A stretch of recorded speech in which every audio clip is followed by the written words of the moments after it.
Welcome to our channel JAC board preparation. तो आज की वीडियो में देखेंगे क्लास 10 का 20 इंपॉर्टेंट टॉप सब्जेक्टिव क्वेश्चन, जिसमें कि 3 तरह का क्वेश्चन टाइप्स है। अति लघु उत्तरीय प्रश्न है, और दूसरा जो है लघु उत्तरीय प्रश्न है, और तीसरा जो है दीर्घ उत्तरीय प्रश्न है। 3 तरह का प्रश्न हम लोग देखेंगे जो कि एग्जाम में जिस तरह का पूछेगा। Top 20 question. तो शुरू करते हैं सामाजिक विज्ञान का क्लास 10 का टॉप 20 क्वेश्चन। शुरू करने से पहले आप अगर मेरे चैनल में पहली बार आए हैं तो सब्सक्राइब कीजिए। जिस तरह से हम आप लोग के लिए वीडियो बना रहे हैं, क्वेश्चन तैयार कर रहे हैं, तो उसी तरह से एक सब्सक्राइब करके आप भी मुझे सपोर्ट कीजिए, ताकि मुझे भी और भी मोटिवेट मिले और वीडियो ज़्यादा से ज़्यादा बना पाएँ। चलिए शुरू करते हैं। सबसे पहला क्वेश्चन है कि पिकेटिंग क्या है? पिकेटिंग क्या है? तो प्रदर्शन या विरोध का एक ऐसा स्वरूप जिसमें लोग किसी दुकान, फैक्ट्री या दफ्तर के भीतर जाने का रास्ता रोक लेते हैं, मतलब बैरिकेड लगा देते हैं। मतलब कोई दुकान है, तो कोई प्रदर्शन कर रहा है या विरोध कर रहा है, तो उसके लिए प्रशासनिक द्वारा या फिर तो किसी के द्वारा रोका जाता है उन लोगों को दुकान में जाने से, फैक्ट्री में जाने से या कोई ऑफिस के भीतर जाने से रोक लिया जाता है। उसी को हम लोग बोलते हैं पिकेटिंग। बैरिकेड लगाने को पिकेटिंग कहते हैं। दूसरा क्वेश्चन है मैटरनिक युग क्या है?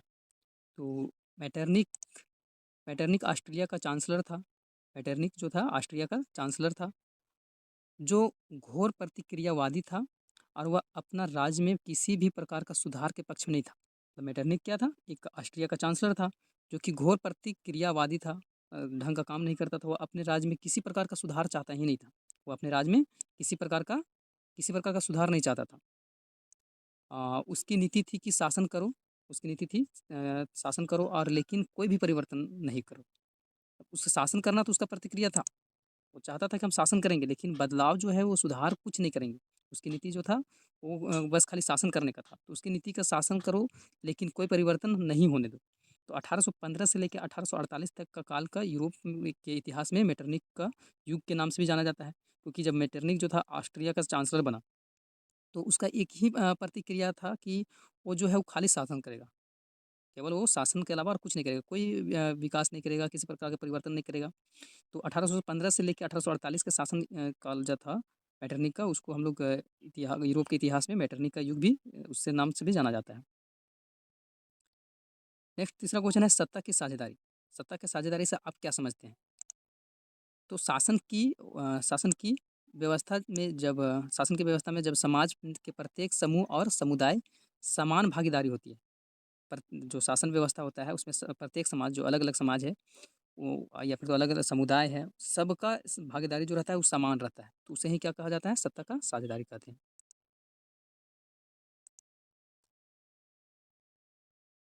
4 नंबर क्वेश्चन है दबाव समूह किसे कहते हैं? तो दबाव समूह एक ऐसा संगठन है जिसमें कुछ लोगों द्वारा अपनी विशेष उद्देश्य की पूर्ति के लिए बनाया जाता है। दबाव समूह क्या है? तो दबाव समूह एक ऐसा संगठन है, मतलब दबाव समूह एक तरह का संगठन है जिसमें क्या किया जाता है? जिसमें कुछ लोगों द्वारा जो अपना विशेष उद्देश्य जो रहता है उसको पूरा करने के लिए ये संगठन बनाया जाता है। इसका राजनीतिक पर प्रत्यक्ष भागीदारी नहीं होता है, परंतु ये अपना नीति से राजनीति को प्रभावित कर सकते हैं। फिर से एक बात कहते हैं दबाव समूह क्या है या दबाव समूह किसे कहते हैं? तो दबाव समूह एक संगठन है जिसमें कि कुछ लोग द्वारा अपना जो उद्देश्य उनका रहता है उसको पूरा करने के लिए ये संगठन का बनाया जाता है। जो उद्देश्य पूरा हो जाने के बाद ये संगठन को भंग भी किया जा सकता है, लेकिन इसका मेन मकसद रहता है कि कुछ संगठन के द्वारा कुछ लोगों द्वारा जो है अपने विशेष जो अधिकार रहता है या उद्देश्य रहता है उसको पूरा करने के लिए इस संगठन को बनाया जाता है। और इसका जो राजनीति पर सीधा जो है प्रत्यक्ष रूप से भागीदारी नहीं होती है, परंतु जो है यह अपना नीति से जो है अपना जो काम करेगा उससे राजनीति को प्रभावित कर सकती है। 5वां नंबर क्वेश्चन है गहन कृषि क्या है? तो गहन कृषि या संघन कृषि जीविका कृषि का एक प्रकार है जिसे भूमि पर अधिक जनसंख्या वाले क्षेत्रों में किया जाता है। श्रम साध्य कृषि है जहाँ उत्पादन को बढ़ाने के लिए अधिक मात्रा में जैव रासायनिक निवेश और सिंचाई का प्रयोग किया जाता है। गहन कृषि क्या है? तो गहन कृषि जो है वो कृषि का ही एक जीविका है, कृषि का ही एक प्रकार है, जिसमें क्या किया जाता है? तो जिसमें भूमि पर अधिक जनसंख्या वाले क्षेत्र पर, जो जहाँ बहुत ज़्यादा मतलब जनसंख्या है, उस तरह के ज़मीन में जाके श्रम साध्य कृषि किया जाता है, जहाँ उत्पादन ज़्यादा से ज़्यादा हो सके, उत्पादन का मतलब मात्रा बढ़ा सके, और उसके लिए जैव रासायनिक निवेश, सिंचाई, इस तरह-तरह की चीज़ें का प्रयोग किया जाता है। मतलब कृषि को बढ़ाने के लिए इसका सीधा लाइन में समझा जाए तो गहन कृषि क्या है? तो गहन कृषि एक कृषि का ही मतलब जो कृषि जीविका होता है उसी का एक प्रकार है। जिसमें क्या कहाँ ये किया जाता है, तो जहाँ अधिक जनसंख्या लोग रहते हैं, वहाँ जो है ज़्यादा से ज़्यादा उत्पादन को बढ़ाने के लिए जैव रासायनिक हो गया या फिर तो और भी सिंचाई में निवेश करके ये कृषि किया जाता है। छठा नंबर क्वेश्चन है, भारत में कृषि पर आधारित प्रमुख उद्योग कौन-कौन से हैं? भारत में जो है कृषि पर आधारित उद्योग कौन-कौन सा है? तो कृषि आधारित उद्योग एक तरह का एक ऐसा उद्योग है जिसमें कच्चा माल जो है किसानों के खेतों से आता है, और कृषि पर आधारित प्रमुख उद्योग जो है, फिर से देखते हैं क्वेश्चन, भारत में कृषि पर आधारित प्रमुख उद्योग कौन-कौन से थे? भारत में कृषि पर आधारित जो भी उद्योग है मेन-मेन, वो कौन-कौन सा है? तो कृषि आधारित उद्योग एक तरह का ही उद्योग है, एक तरह का उद्योग है कृषि आधारित उद्योग भी। इसमें क्या होता है, तो किसान से किसान से क्या किया जाता है, कच्चा माल लाया जाता है खेत से, और इस पर उद्योग में इससे जो है नया चीज़ें बनता है, जैसे कि चीनी उद्योग हो गया, ये किसान से रिलेटेड है। किसान जब तक ये अगर गन्ना का खेती नहीं करेगा तो ये चीनी बनेगा नहीं। सूती वस्त्र है, कपास जिस तरह से किसान इसका खेती करता है तब ये होता है। उसी तरह से वनस्पति तेल उद्योग हो गया, रबड़ उद्योग हो गया, दुग्ध व्यवसाय हो गया, खाद बीज उत्पादन उद्योग, पशु आहार उद्योग, ये सारा। 7वाँ नंबर क्वेश्चन है, आय औसत आय से आप क्या समझते हैं? औसत आय से आप क्या समझते हैं? तो जब देश की कुल आय को, तो देश का जितना भी कुल आय है, उसको कुल जनसंख्या से भाग करते हैं, तो उस राशि जो राशि प्राप्त होगा उसी को हम लोग औसत आय बोलते हैं। फिर से एक बार देखते हैं, औसत आय से आप क्या समझते हैं? तो जब देश की कुल आय, मतलब पूरा देश में जितना भी आय है, और देश की कुल जनसंख्या से, देश के आय को कुल जनसंख्या से क्या किया जाता है, भाग दिया जाता है, और जो राशि प्राप्त होता है उसी को औसत आय कहा जाता है। इसका एक फ़ॉर्मूला भी है, देश की कुल आय बटा कुल जनसंख्या, और जो भी निकलेगा वो हम लोग को क्या कहलाएगा, औसत आय कहलाएगा। 8वाँ नंबर क्वेश्चन है, प्राथमिक क्षेत्र किसे कहते हैं, या प्राथमिक क्षेत्र किसे कहते हैं? तो ऐसी गतिविधियाँ जहाँ प्रकृति द्वारा प्रदान की गई वस्तुओं का प्रयोग में लाया जाता है, उसे हम प्राथमिक क्षेत्र कहते हैं। जो भी चीज़ें प्रकृति से रिलेटेड चीज़ करते हैं, जैसे कृषि हो गया, कृषि भी जो प्राकृतिक पर रिलेटेड है, और भी मतलब जितने भी चीज़ हो गया, मछली पालन भी हो गया, या फिर तो गाय पालन हो गया, इस तरह की चीज़ें जो मतलब प्रकृति पर रिलेटेड है, प्राकृतिक से ही वो चीज़ हो सकता है, प्राकृतिक के वगैरह ये चीज़ नहीं हो सकता है। तो ऐसी गतिविधियाँ जहाँ प्राकृतिक द्वारा प्रदान की गई वस्तुओं का प्रयोग लाया जाता है, तो उन्हें हम लोग प्राथमिक क्षेत्र के अंतर्गत रखते हैं, प्राथमिक गतिविधियाँ भी बोलते हैं। तो ये 8 क्वेश्चन जो था, वो अति लघु उत्तरीय प्रश्न था। इसका जो आंसर है 2 लाइन, 3 लाइन, 4 लाइन तक में देना है। अगला जो आता है वो लघु उत्तरीय प्रश्न है, जो कि इसको लगभग जो है वो 7-8 लाइन में देना है आंसर। पहला क्वेश्चन है, सूरत बंदरगाह 18वीं सदी के अंत तक हाशिए पर पहुंच गया, इसका व्याख्या करें। सूरत बंदरगाह जो था 18वीं सदी तक क्या हुआ था, 18वीं सदी के अंत तक, तो 18वीं सदी के अंत तक मतलब कब से कब तक साल, 1701 से लेके 1899 तक को साल को हम लोग बोलेंगे 18वीं सदी। तो 18वीं सदी में जो था सूरत बंदरगाह जो था वो अंत पर, इसका मतलब अंत हो गया था, ख़त्म होने वाला था। तो 18वीं सदी के अंत से पूर्व तक जो गुजरात, सूरत बंदरगाह, बंगाल की खाड़ी तथा लाल सागर बंदरगाहों से जुड़ा हुआ था। 18वीं सदी के अंत से पहले, जब 18वीं सदी का जब अंत हो रहा था, उससे पहले जो था गुजरात का जो सूरत बंदरगाह है, वो बंगाल की खाड़ी तथा लाल सागर के बंदरगाह जो था उससे जुड़ा हुआ था। लेकिन 1750 के दशक के पश्चात इस बंदरगाह पर भारतीय सौदागरों का नियंत्रण ढीला पड़ गया। भारत का जो भी सौदागर था, वो अच्छा से यहाँ मतलब नियंत्रण नहीं कर पाया। जिसके कारण क्या हुआ कि भारत में यूरोपीय कंपनियाँ जो था वो यहाँ आ गया था। यूरोपीय कंपनियाँ का जो प्रभाव बढ़ गया था, नियंत्रण बढ़ने लगा, वृद्धि हो गया था, होती जा रही थी। यूरोपीय कंपनियाँ जो था, यूरोपीय कंपनियों के द्वारा व्यापार पर इजारेदारी अधिकार हासिल कर लेने के सूरत व हुगली दोनों बंदरगाह कमज़ोर पड़ गए थे। 18वीं सदी में क्या था कि 18वीं सदी से पहले जो था सूरत बंदरगाह जो था वहाँ बंगाल की खाड़ी और लाल सागर के बंदरगाह से जुड़ा हुआ था। लेकिन 1750 के दशक के पश्चात मतलब बाद से क्या होने लगा कि वहाँ जो था वहाँ के सूरत बंदरगाह के भारतीय सौदागर जो था वो नियंत्रण उन लोग का ढीला पड़ने लगा। जिसके कारण क्या हुआ कि भारत में यूरोपीय कंपनियाँ जो था वो बहुत ज़्यादा बढ़ गया, इसका दबदबा आ गया। यूरोपीय कंपनियाँ यहाँ बहुत ज़्यादा जोरदारी अधिकार दिखाई। अधिकार कर लेने के बाद वह सूरत व हुगली दोनों बंदरगाह जो था वो कमज़ोर पड़ गया। तो कमज़ोर पड़ने का मेन कारण क्या था कि सूरत बंदरगाह जो था उसका कमज़ोर पड़ने का मेन कारण यही था कि 18वीं सदी के अंत से जो पहले था, वो सूरत बंदरगाह कहाँ-कहाँ से जुड़ा हुआ था? तो सूरत बंदरगाह जो था बंगाल की खाड़ी और लाल सागर बंदरगाह से जुड़ा हुआ था। लेकिन 1750 ईस्वी में क्या हो गया, तो यहाँ के जो भारतीय सौदागर जो था, वो लोग का नियंत्रण जो था वो ढीला पड़ने लगा था, जिसके कारण क्या हो गया, यूरोपीय कंपनियाँ यहाँ दबदबा बना दिया और यूरोपीय कंपनियाँ आ गया, जिसके चलते हुगली और सूरत ये दोनों बंदरगाह क्या हो गया, कमज़ोर पड़ गया, जिससे इन पर होने वाले व्यापार की नाटकीय ढंग से कमी आई। 1740 के दशक में इस बंदरगाह पर होने वाला व्यापार जो था 16 करोड़ से गिरकर केवल 30 लाख रह गया। मतलब इतना कमज़ोर पड़ गया कि 16 करोड़ जो था, 16 करोड़ इससे कमाया आता था, तो उसका जो है वो 30 लाख में आ गया, करोड़ से लाख में आ गया। तो और उसके बाद दूसरी ओर बम्बई जो था, बम्बई अभी तो मुंबई हो गया है, बम्बई जो था नया बंदरगाह के रूप में उभर आया था। तो सूरत बंदरगाह जो था वो ढीला पड़ने के हाशिए में पहुँचने के कारण क्या था, तो 1750 में जो था, 1750 के दशक में, तो इसमें क्या हुआ था, तो सूरत बंदरगाह जो था ये जुड़ा हुआ था कहाँ से, बंगाल की खाड़ी से और लाल सागर से। तो यहाँ के जो भारतीय सौदागर जो था वो क्या मतलब ढीला पड़ गया था, नियंत्रण ये लोग का ऐसा नहीं रहा। अब यहाँ जो यूरोपीय जो व्यापारी था, सौदागर था, वो लोग आके दबदबा बनाया, जिसके चलते ये हाशिए पर पहुँच गया था। नया जो बंदरगाह उभर आया वो बम्बई, एक्चुअल में अभी जो है वो मुंबई है। दूसरा नंबर क्वेश्चन है, कॉर्न लॉ के समाप्त करने के बारे में ब्रिटिश सरकार के प्रभावों का व्याख्या करते हुए संक्षिप्त टिप्पणी लिखें।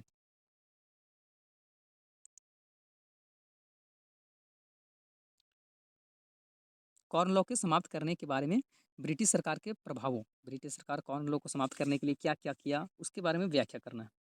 तो ब्रिटिश संसद ने 19वीं शताब्दी में जो कानून अपने भूस्वामियों के हितों की रक्षा के लिए पास किए थे उन्हें कॉर्न लॉ कहा जाता है। फिर से एक बार देखते हैं, ब्रिटिश संसद 19वीं शताब्दी मतलब कब से कब तक साल, 1801 से लेके 1899, 1899 तक की बात हो रहा है।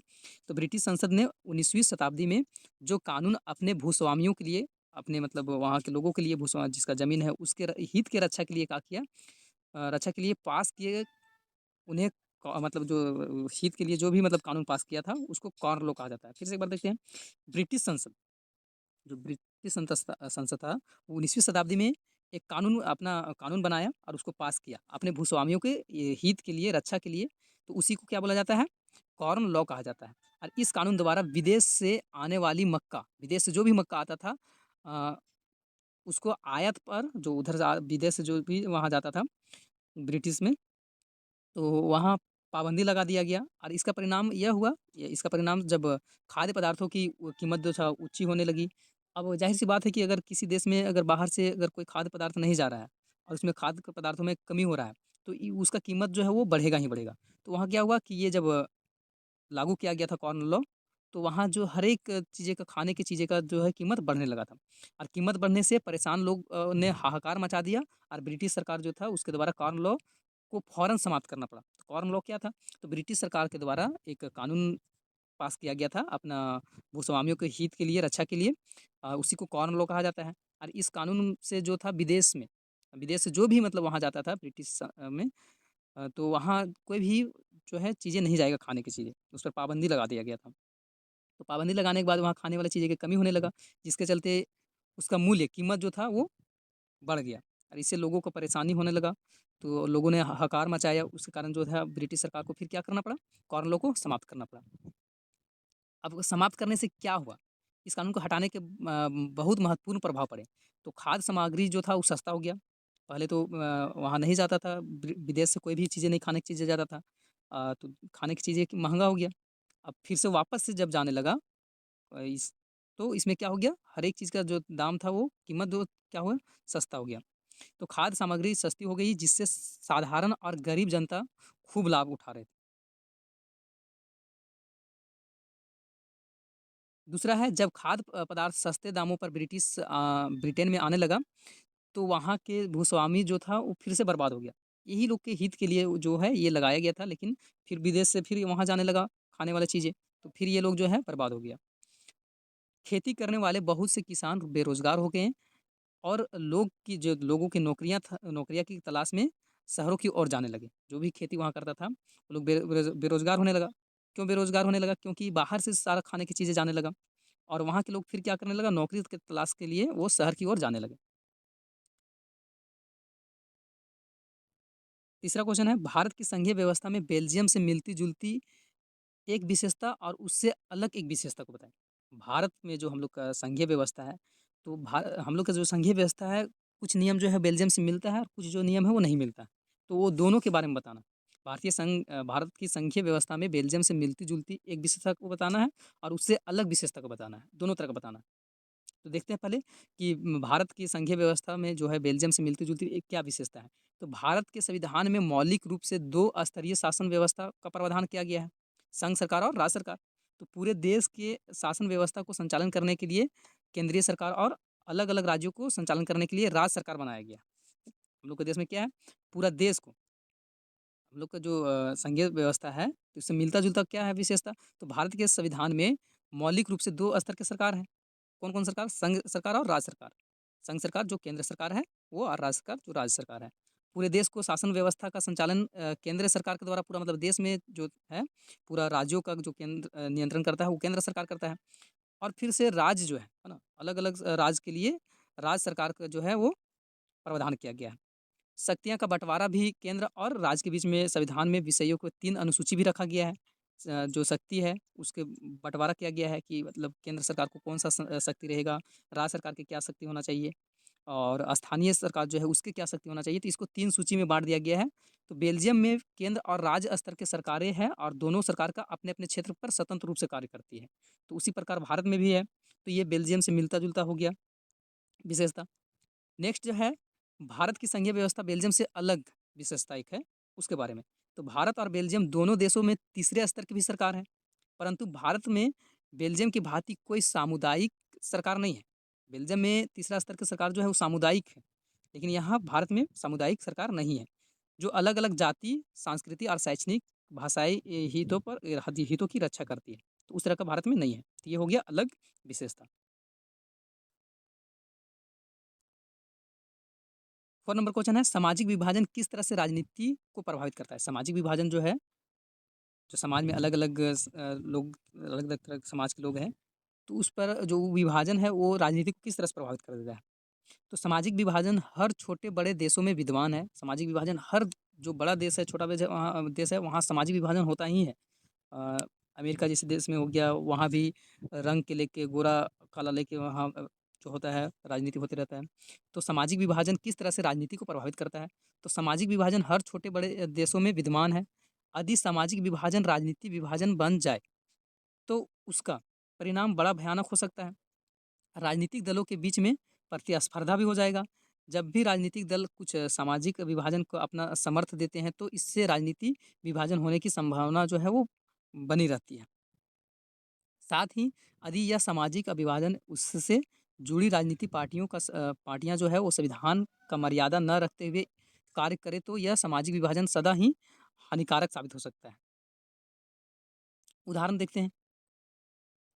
उत्तरी आयरलैंड का धार्मिक विभाजन जातीय राजनीति संघर्ष को जन्म दिया है। आयरलैंड में ईसाई धर्म के 2 प्रमुख समुदाय हैं, प्रोटेस्टेंट और कैथोलिक। तो उत्तरी भारत में 53% जो है वो प्रोटेस्टेंट है और 44% जो है वो रोमन कैथोलिक निवास करते हैं।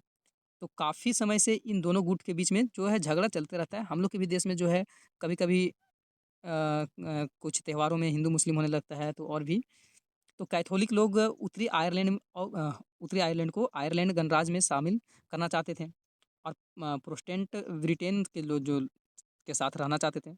यहाँ क्या हुआ था यहाँ कि कैथोलिक जो था उत्तरी आयरलैंड जो है उसको आयरलैंड गणराज्य में स्थापित करना चाहते थे। लेकिन जो प्रोटेस्टेंट ब्रिटेन के साथ जो प्रोटेस्टेंट लोग जो थे वो ब्रिटेन के के साथ में रहना चाहते थे। तो इसके कारण जो था वर्षों तक हिंसा हुई और हज़ारों लोग जो थे वो मारे गए थे। अंत में दोनों पक्षों ने 1998 में एक शांति संधि पर हस्ताक्षर भी कर दिया और ये संघर्ष जो है वो विराम हो गया। 5वाँ नंबर क्वेश्चन है, भारत सरकार द्वारा कृषि उत्पादन में वृद्धि सुनिश्चित करने के लिए कौन-कौन से जो है वो उपाय अपनाया गया? भारत सरकार के द्वारा। इम्पोर्टेंट क्वेश्चन है, भारत सरकार के द्वारा जो कृषि उत्पादन में वृद्धि होना चाहिए। जैसे कि यहाँ देखा जाए कि जनसंख्या तो बढ़ रहा है, लेकिन हम लोग का जो ज़मीन है, भूमि तो बढ़ नहीं रहा है। तो उसके लिए जितना ज़मीन है उसी में हम लोग को ज़्यादा उत्पादन करने के लिए क्या-क्या उपाय किया जाए? या फिर तो सरकार के द्वारा क्या उपाय किया गया? ना इसको समझाना है। तो उत्तर है विश्व में जनसंख्या के आधार पर भारत का जो स्थान है वो दूसरा नंबर पर है। और जिस तरह से जनसंख्या बढ़ रहा है, उस हिसाब से ज़मीन तो बढ़ नहीं रहा है। तो भोजन उपलब्ध कराने हेतु कृषि क्षेत्र में विस्तार के लिए कुछ तो उपाय करना पड़ेगा, विशेष कार्य करना पड़ेगा। क्या-क्या उपाय किया गया? तो ज़मींदारों जो है, ज़मींदारों को ज़मींदार प्रथा का उन्मूलन किया गया। कृषि में उत्पादन वृद्धि के लिए सरकार ने सबसे पहला कार्य जो किया वो ज़मींदार प्रथा जो है ना? ज़मींदार प्रथा उसका उन्मूलन किया, क्योंकि भारत के लिए यह अभिशाप है। इस योजना के अंतर्गत ज़मींदारों से ज़मीन लेकर भूमिहीन किसान को दे दिया गया और ज़मीन के लिए न्याय संगत और समान वितरण को सुनिश्चित बनाने के लिए जोतों का सीमा निश्चित की गई। ज़मींदार का प्रथा जो था, ज़मींदार प्रथा क्या होता है? इसमें ज़मींदार लोग बहुत सारा ज़मीन जो है वो अपने हित में अपने रख लेता है, उसका अंतर्गत में रहता है। तो वो सरकार के द्वारा क्या किया गया, जो भूमिहीन है, जिसके पास ज़मीन नहीं है, तो उससे ज़मीन छीन के, किससे ज़मीन छीन के? जो ज़मींदार था उससे ज़मीन छीन कर या फिर तो उससे ज़मीन लेकर किसको दे दिया गया? जो भूमिहीन किसान है उसको दे दिया गया। तो ये ज़मीन दे दिया गया और न्याय संगत और समान वितरण को सुनिश्चित बनाया गया, जो कि मतलब जोत सीमा जो है निश्चित किया गया कि इतना जो है ये जोतेगा, इतना जो है ये रखेगा, उस तरह से। दूसरा जो था वो खेतों का चकबंदी किया गया। भारत में अधिकतर जो है किसान के पास जोतों का बहुत छोटा आकार है। खेत जो है बहुत कम है और बिखरे हुए हैं, तो सरकार ने इसे चकबंदी के ज़रिए बड़ा करने का प्रयास किया। तीसरा जो है वो हाइब्रिड बीजों का प्रयोग। हाइब्रिड बीज जो है पहले जो है वो देहाती बीज लगाया जाता था जिससे कि उत्पादन ज़्यादा नहीं होता था। तो कम जगह में और ज़्यादा उत्पादन करने के लिए जो है वो हाइब्रिड बीज का क्या किया गया? प्रयोग किया गया। तो कृषि उत्पादन में वृद्धि के लिए सरकार द्वारा जो है आधुनिक बीज जो है हाइब्रिड बीज का विकास किया गया। कई संस्थाएँ बनाए गए जिसमें बीजों का विकसित किया गया और हाइब्रिड बीज बनाया गया, जिससे कि गेहूँ उत्पादन में काफ़ी वृद्धि हुआ। नेक्स्ट है 4 नंबर में खाद एवं उर्वरकों का प्रयोग। खाद का प्रयोग किया गया। भारतीय कृषि में अब रासायनिक खाद का प्रयोग होने लगा है, जिससे उपज शक्ति में वृद्धि हो रही है। सरकार ने उर्वरक के निर्माण के लिए कई उद्योग का भी निर्माण किया गया। नेक्स्ट है कीटनाशकों का भी प्रयोग किया गया। फसलों में अत्यधिक कीड़े-मकोड़े लग जाते हैं, उसके उससे बीमारी हो जाती है, जिससे बचाने के लिए कीटनाशक का भी प्रयोग किया गया, जिससे कि उत्पादन ज़्यादा हो। छठा नंबर है कृषि में आधुनिक तकनीक का भी प्रयोग किया गया। नया-नया तकनीक जैसे कि भारत सरकार द्वारा कृषि यंत्रों का निर्माण किया गया और आधुनिक कृषि यंत्र भी बनाया गया, जैसे कि ट्रैक्टर बनाया गया। जैसे पहले जानवर से हल जोता जाता था, तो उसमें एक ब्लेड होता था, जोतने में टाइम लगता था। तो ट्रैक्टर बनाया गया, ट्रैक्टर से हल जोताई किया गया। हार्वेस्टर किया गया, थ्रेशर, जिससे कि कृषि उत्पादन में क्या हो, वृद्धि हो और इन उपकरण के ज़रिए से किसान जो है समय की बचत कर सकता है, कम समय में अपना खेती जो है वो अच्छी तरह से कर सकता है। इस तरह से भारत सरकार ने कई योजना को अपनाकर कृषि के विकास में अपना अहम योगदान भी दिया है, जिससे आज भारतीय कृषि का वैश्वीकरण हो चुका है और भारत का खाद के मामले में आत्मनिर्भर भी बन चुका है। भारत जो है वो खाने वाला चीज़ें दूसरे देशों से नहीं लाता है, बल्कि ये है दूसरे देशों में भेजता है और निर्यात में अहम योगदान भी दे रहा है। छठा नंबर क्वेश्चन है सड़क परिवहन के 3 गुण बताइए। सड़क परिवहन का जो है 3 गुण बताना है, क्या इसका लक्षण है? पहला है सड़क के लिए रेलवे की अपेक्षा पूंजी निवेश आवश्यकता जो है वो कम होता है। रेलवे में जो है पूंजी ज़्यादा लगता है ना? तो सड़क के जो है लक्षण के बारे में बताना है, सड़क का 3 गुण बताना है। तो सड़क जो है वो रेलवे की अपेक्षा क्या है? पूंजी कम निवेश लगता है सड़क में, आवश्यक कम होती है। इसका निर्माण बहुत ऊँचा स्थान या किसी भी स्थान पर किया जा सकता है। सड़क जो है वो घाटी में भी बन सकता है। जैसे हम लोग का झारखंड में घाटी है, पतरातू घाटी, है ना? तो वहाँ भी वैसा जगह में जो है वो बन चुका है सड़क। वैसी जगह में रेल के परिवहन बनाने के लिए तो वहाँ उपयुक्त है नहीं। दूसरा जो लक्षण है, उस सड़क परिवहन सुविधाजनक तथा साधारण व्यक्ति की पहुँच के अंदर होता है तथा 24 घंटे जो है ये उपलब्ध रहता है। कोई भी व्यक्ति है ना अपना सुविधा अनुसार अपना बाइक से या फिर सड़क है तो अपना खुद से भी वो जा सकता है। लेकिन रेल जो है वो तो नहीं है हो पाएगा हमेशा। शीघ्र नष्ट होने वाले वस्तुओं जैसे दूध और सब्जी आदि को विभिन्न क्षेत्रों में ढोने की सुविधा जो है वो सड़क से ही होता है। इससे उत्पादन में बढ़ोतरी भी होती है और तथा साथ-साथ में किसान को ज्ञान भी बढ़ता है। तो ये 3 जो लक्षण था 3 गुण था सड़क परिवहन का। 7वाँ नंबर क्वेश्चन है, वस्तु विनिमय प्रणाली से क्या समझते हैं? बहुत इंपॉर्टेंट क्वेश्चन है। वह प्रणाली जिसमें मुद्रा का उपयोग किए बिना, मतलब पैसा रुपया का प्रयोग नहीं करना है और लोग अपनी आवश्यकताओं का जो भी ज़रूरत है उसको पूरा कर ले रहे हैं, वस्तु से, है ना? वस्तु से वो जो है वो अपना आवश्यकताओं को पूरा कर रहे हैं। जैसे कि अगर मुझे किसी जूता का ज़रूरत पड़ गया और हम मुद्रा का प्रयोग नहीं कर रहे हैं, तो जो जूता कंपनी है या फिर तो जूता जो बेच रहा है, उसको गेहूँ का ज़रूरत है और मेरे पास गेहूँ है, तो हम गेहूँ उसको दे के और उससे क्या ले लेंगे? जूता ले लिए, तो यहाँ तो हम मुद्रा का प्रयोग किए नहीं। तो इसको हम लोग वस्तु विनिमय बोलेंगे, मतलब वस्तु के बदला में वस्तु। हाँ, मेरा पास गेहूँ था, अगला के पास जूता था, तो हम उसको क्या किए, उसको हम गेहूँ दे दिए और उससे जूता ले लिए। तो ये वस्तु के बदले वस्तु बदला हो गया। इसमें तो हम लोग मुद्रा का जो है उसका प्रयोग किए नहीं। तो इसी को आप वस्तु विनिमय कहते हैं। क्या है वस्तु विनिमय प्रणाली? वह प्रणाली जिसमें मुद्रा का प्रयोग किए बिना लोग अपनी आवश्यकताओं की वस्तु जो भी ज़रूरी चीज़ें होता है उसको पूरा कर लेता है, बिना मुद्रा का, बिना पैसा का। तो वही जो है वो क्या कहलाता है? विनिमय का माध्यम करते हुए यह वस्तु विनिमय प्रणाली कहा जाता है। 8 नंबर क्वेश्चन है, आप उपभोक्ता के रूप में अपने कर्तव्य को कैसे निर्वहन कैसे करेंगे? आप उपभोक्ता हैं। उपभोक्ता कौन होता है? उपभोक्ता जो भी सामान का उपयोग करता है, उसको उपभोक्ता बोलते हैं। तो हम अगर उपभोक्ता हैं या आप उपभोक्ता हैं, तो आप उपभोक्ता के रूप में अपने कर्तव्य का निर्वहन जो है वो कैसे करेंगे? मतलब उपभोक्ता जो होता है उसका भी कुछ कर्तव्य होता है। तो कैसे निर्वहन किया जाएगा? तो उपभोक्ता के रूप में हम जो है या फिर तो हमारे निम्न कर्तव्य हो सकते हैं। जागरूकता का परिचय, हमें वस्तु का कीमत कितना होना चाहिए, वस्तु का गुणवत्ता, गारंटी और सेवाओं को ध्यान देना चाहिए। जाके मतलब कोई दुकान में जाके मतलब ऐसा वस्तु नहीं उठा लेना चाहिए जो जिसका कीमत जो है 250 है और हम उसको 500 में लेकर आ रहे हैं। या फिर तो कम दाम के चलते एक अच्छा बढ़िया क्वालिटी वाला सामान नहीं खरीदे हैं। तो हम लोग उपभोक्ता होने के नाते हम लोग के क्या मतलब कर्तव्य होना चाहिए? तो जो भी वस्तु हम लोग खरीदेंगे, उसका कीमत जानेंगे कि इसका कीमत कितना होना चाहिए, उसका गुण जानेंगे, क्वालिटी क्या होना चाहिए, इसका गारंटी कब तक चलेगा।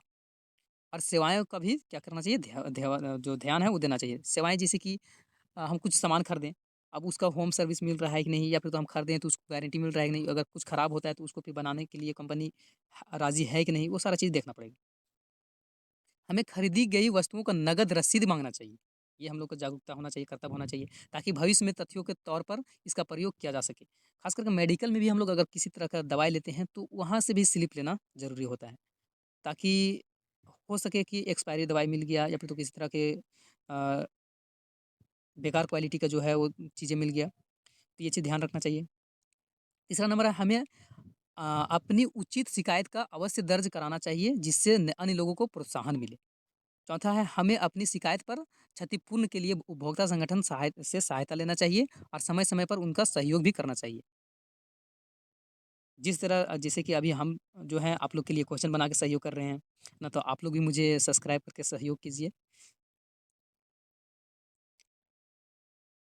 हमें जो है अपने अधिकारों की जानकारी अवश्य होनी चाहिए, साथ ही इन अधिकार का प्रयोग भी करना चाहिए। जो भी हम लोग का अधिकार है, उपभोक्ता का भी अधिकार होता है। तो उपभोक्ता का अधिकार जो भी होता है, उसको जानकारी हम लोग को लेना चाहिए कि ये अधिकार है और इसका प्रयोग भी करना चाहिए। अधिकार रहने से नहीं होता है, इससे तो बहुत अधिकार होता है, लेकिन अधिकार का प्रयोग किया जाए तब वो फ़ायदा है। अब जो क्वेश्चन आता है वो लंबा-लंबा क्वेश्चन है, इसका आंसर लंबा में लिखना है, लगभग 1 पेज में।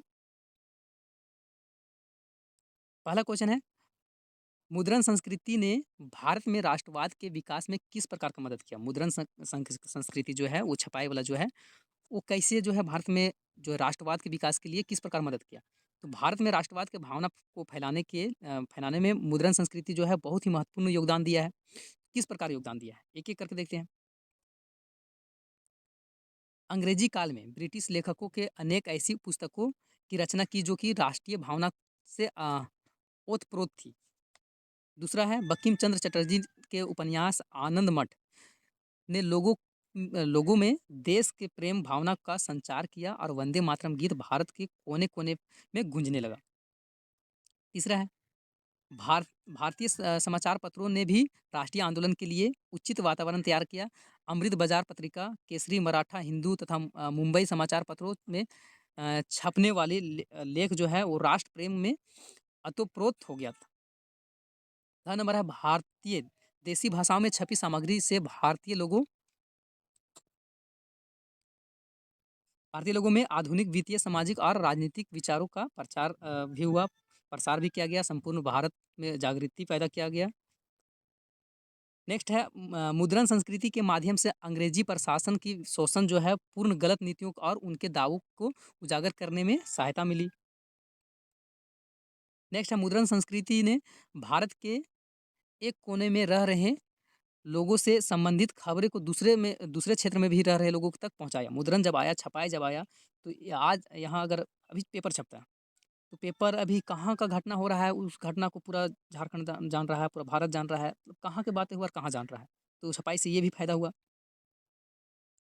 प्रेस के माध्यम से प्रेस के माध्यम से राष्ट्रवादियों के लिए अपने विचार को जन-जन तक पहुँचाने में आसान हो गया। एक नेक्स्ट है, यह एक शक्तिशाली माध्यम बन गया जिससे कि राष्ट्रवादी भारतीय देशभक्ति की भावना के प्रसार जो है आधुनिक आर्थिक, सामाजिक और राजनीतिक विचार का प्रचार तथा जनसाधारण में जागृति भी मिला।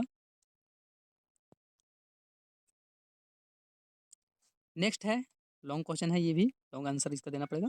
भारतीय संघीय शासन प्रणाली की विशेषताओं का वर्णन करें। भारत में संघीय शासन प्रणाली है, तो इसका क्या मतलब विशेषता है, क्या लक्षण है? तो भारतीय संघीय व्यवस्था का जो विशेषता है, पहला जो है संविधान का सर्वोच्चता। भारत का संविधान देश का सर्वोच्च कानून है। भारत का जो भी संविधान है वो देश का यही मतलब सबसे ऊंचा कानून है। जो भी संविधान में लिखा गया है, नियम लिखा गया है। भारत के संसद और विधानमंडल अपनी शक्तियां संविधान से ही प्राप्त करते हैं और अपने अधिकार एवं कार्यों को प्रयोग कानून के आधार पर ही करते हैं। जो भी कोई जो है मुख्यमंत्री बन गया या फिर तो कोई प्रधानमंत्री बन गया, तो उसका जो अधिकार है वो क्या कर सकता है ना, तो हर एक का जो अधिकार है वो हम लोग का संविधान में क्या है, उल्लेख है। दूसरा क्या है, हम लोग का क्वेश्चन क्या है, भारतीय जो है संघीय शासन प्रणाली के विशेषता को हम लोग को वर्णन करना है। तो पहला विशेषता क्या था कि संविधान का सर्वोच्चता, हम लोग का संविधान ही सर्वोच्च है। जितना भी लोग है ये संविधान के अनुसार ही कार्य करता है। लिखित संविधान, दूसरा जो विशेषता है संघीय शासन प्रणाली का दूसरा विशेषता है, संविधान हम लोग का लिखित है। तो लिखित संविधान का होना संघात्मक शासन की प्रमुख शर्तें हैं। लिखित संविधान होने से संघ में और राज्य में मतभेद की संभावना कम होता है। इसमें संघ एवं राज्य के क्षेत्राधिकार निश्चित होता है, किसका क्या अधिकार है, क्षेत्र का अधिकार निश्चित होता है। अन्य संविधान की भांति भारत का संविधान की विस्तृत और लिखित संविधान है। नेक्स्ट है कठोर और लचीला संविधान। संघात्मक संविधान कठोर होते हैं जिसमें उसमें जो है परिवर्तन सरलता से नहीं किया जा सकता है। अभी संविधान में जो संशोधन किया जाता है वो इतना आसानी से नहीं होता है। नेक्स्ट है विशेषता, शक्तियों का विभाजन भारत के संविधान द्वारा महत्वपूर्ण विषय केंद्रीय तथा स्थानीय महत्व के विषय में राज्य को दिए जाते हैं। यहाँ इंपॉर्टेंट चीज़ है कि भारत का जो शक्ति का विभाजन होता है, जो केंद्र वाला जो शक्ति है उसको भारत के संविधान द्वारा जो केंद्रीय तथा स्थानीय महत्व का विषय जो है वो राज्य को दिया जाता है। शक्तियाँ का विभाजन 3 सूचियों के आधार पर किया गया है, संघ सूची, राज्य सूची और समवर्ती सूची। संघ सूची में जो भी मामला है केंद्र का, जैसे कि आर्मी का हो गया या फिर तो जो भी केंद्रीय सरकार के द्वारा किया जाता है। राज्य जो है वो पुलिस हो गया, भूमि सुधार हो गया, ये सब संवर्ती जो है, संवर्ती सूची के अंतर्गत इसमें दोनों सरकार जो है वो कानून बना सकती है। लेकिन अगर किसी प्रकार का विवाद हो जाता है ना, यहाँ तो जो बहुमत है या फिर तो जो अगर दोनों सरकार के कानून बनाने के अगर केंद्र सरकार कानून बनाए तो वही पास होगा। लेकिन अगर राष्ट्रपति द्वारा हस्ताक्षर कर दिया जाता है, राज्य सरकार द्वारा जो कानून बनाया गया है उस पर राष्ट्रपति के द्वारा हस्ताक्षर कर दिया जाता है, तो राज्य सरकार का कानून जो है वो ही फिर रहेगा। तो केंद्र और क्या था, संघ सूची, राज्य सूची और समवर्ती सूची। केंद्र और राज्य की सरकार बिना दबाव अपने विषय पर कानून का निर्माण कर सकते हैं। नेक्स्ट है न्यायपालिका का जो है सर्वोच्चता जो है, भारत के संविधान में स्वतंत्र और निष्पक्ष उच्चतम न्यायालय की व्यवस्था की गई है। उच्चतम न्यायालय या सर्वोच्च न्यायालय को संविधान की व्याख्या एवं रक्षा करने का अधिकार दिया गया है। तीसरे पॉइंट को हम लोग देखते हैं, न्यायालय की सर्वोच्चता। न्यायालय यहाँ सबसे ऊपर है। न्यायालय जो भी चीज़ें होगा वो कोर्ट जो है ना, न्यायालय जो है वही फैसला लेगा। तो भारत के संविधान में स्वतंत्र और निष्पक्ष हम लोग का जो है वो न्यायालय है, उच्चतम न्यायालय है। फिर से, भारत के जो संविधान है उसमें जो न्यायालय है वो क्या है, स्वतंत्र है और निष्पक्ष है, किसी का पक्षपात नहीं करेगा। ये व्यवस्था किया गया है। उच्चतम न्यायालय या सर्वोच्च न्यायालय जो है संविधान का व्याख्या का रक्षा करने के लिए अधिकार इसको दिया गया है। भारत की न्यायपालिका जो है अपने कार्यों का निष्पादन स्वतंत्र रूप से करती है, जिसमें विधायिका और कार्यपालिका का कोई दबाव नहीं रहता, इस पर कोई किसी प्रकार के बाहरी हस्तक्षेप नहीं हो सकता है। इकहरी नागरिकता, भारत में दोहरी शासन व्यवस्था होते हुए भी नागरिक को इकहरी नागरिकता दी गई है। मतलब अगर कोई नागरिक झारखंड के है, तो झारखंड सरकार भी वही नागरिक पर जो है वो शासन करेगा, और जो केंद्र सरकार है वो भी वही नागरिक पर जो है क्या करेगा, शासन करेगा। तो ये है इकहरी नागरिक। भारत में दोहरी शासन व्यवस्था होते हुए भी नागरिक जो है इकहरी, इसको नागरिकता दिया गया है। इसमें संघ एवं राज्य की पृथक नागरिकता नहीं है। मतलब कोई जो है कि ये देश का नागरिक है और ये राज्य का नागरिक है, ऐसा नहीं है। भारत के नागरिक को केवल भारत की ही नागरिकता दी गई है। नेक्स्ट क्वेश्चन है 3 नंबर। मुद्रा आवश्यकताओं के दोहरा संयोग की समाप्त जो है, मुद्रा जो है कम होना चाहिए। मुद्रा जो है आवश्यकताओं के दोहरे संयोग की समस्या का कैसा समाधान करती है, उदाहरण सहित समझाना।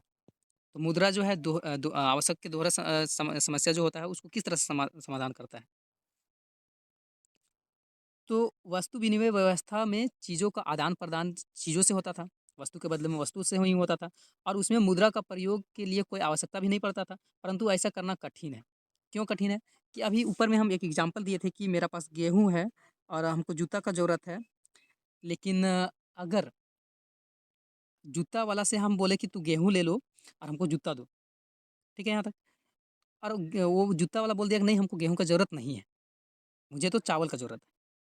हमको तो जूता का ज़रूरत था, लेकिन जिससे हम जूता लेंगे उसको चावल का ज़रूरत है, मेरे पास गेहूँ है और उसको चावल का ज़रूरत है, तो यहाँ तो दिक्कत हो गया, तो हम लोग को वस्तु विनिमय तो हो नहीं पाएगा।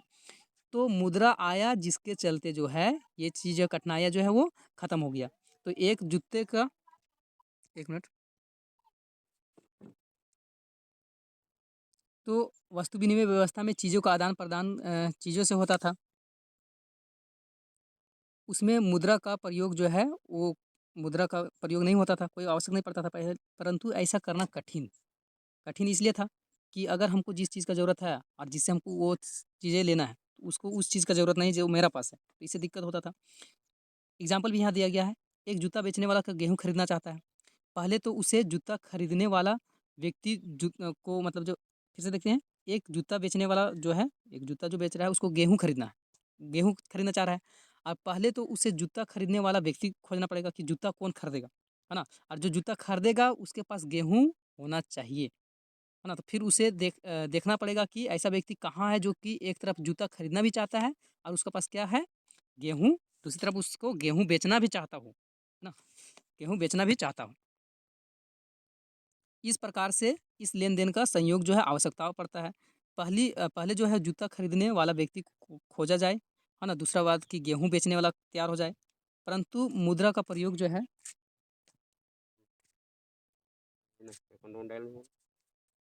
तो यहाँ परंतु मुद्रा जो है, मुद्रा का प्रयोग से जूता जो बनाने वाला किसी को भी अपना जूता बेचकर मुद्रा प्राप्त कर सकता है, और इस मुद्रा से वह जहाँ से गेहूँ खरीदा जा सकता है, ऐसे में वो मुद्रा का दोहरा संयोग का जो है समस्या जो है पैदा नहीं होता है, और वो अपने आप का हल हो जाता है। यहाँ फिर से हम लोग समझते हैं, यहाँ मामला क्या था कि मुद्रा आ जाने से जो है आवश्यकताओं का दोहरा संयोग खत्म कैसे हो गया। एग्जाम्पल यहाँ क्या था, एग्जाम्पल ये था कि एक जूता बेचने वाला गेहूँ खरीदना चाहता है। पहले से जो एक व्यक्ति है वो जूता बेचने वाला गेहूँ खरीदना चाहता है, पहले तो उसे जूता खरीदने वाला व्यक्ति खोजना पड़ेगा, और फिर उसे क्या करना पड़ेगा, देखना पड़ेगा कि ऐसा व्यक्ति कहाँ मिलेगा जो कि दूसरा तरफ से जूता खरीदना चाहता है। तो ऐसा तो हो नहीं पाएगा। अब मुद्रा आने से क्या हो गया, मुद्रा आने से यही हो गया कि वो व्यक्ति जो है, जो जूता बेचने वाला है, वो जूता बेच के गेहूँ खरीद लेगा। अगर जूता बेचा है, जूता बेचने से मुद्रा वो प्राप्त करेगा, और मुद्रा उसका पास आ गया तो वो क्या करेगा, अब गेहूँ जो है मुद्रा से खरीद लेगा। तो यहाँ मुद्रा जो है वो आवश्यकता जो इस तरह का आ रहा था उसको समाप्त कर दिया, कि मतलब जो हम, अगर मेरा पास गेहूँ है तो जूता का जो बेचेगा उसको गेहूँ का ज़रूरत पड़ेगा, या फिर तो उस तरह का तो आदमी मिल नहीं पाता था। तो इसके लिए पहले क्या है कि जो भी चीज़ तेरे पास है उसको बेचो, और उसके बाद मुद्रा है, मुद्रा से फिर जाके जो चीज़ आवश्यक है उसको खरीद लो। तो इस तरह से जो है वो मुद्रा जो है वो आवश्यकताओं का दोहरा संयोग को खत्म करता है। लास्ट क्वेश्चन है 4 नंबर।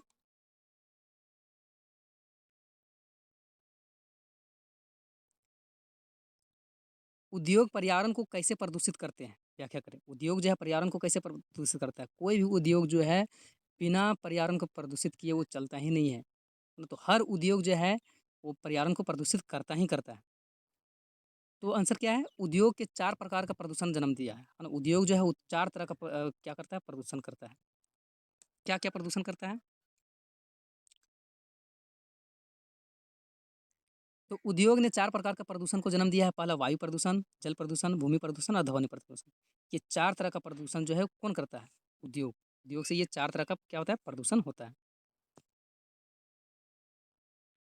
तो उद्योग से निकलने वाली धुआँ वायु तथा जल दोनों को प्रदूषित करता है।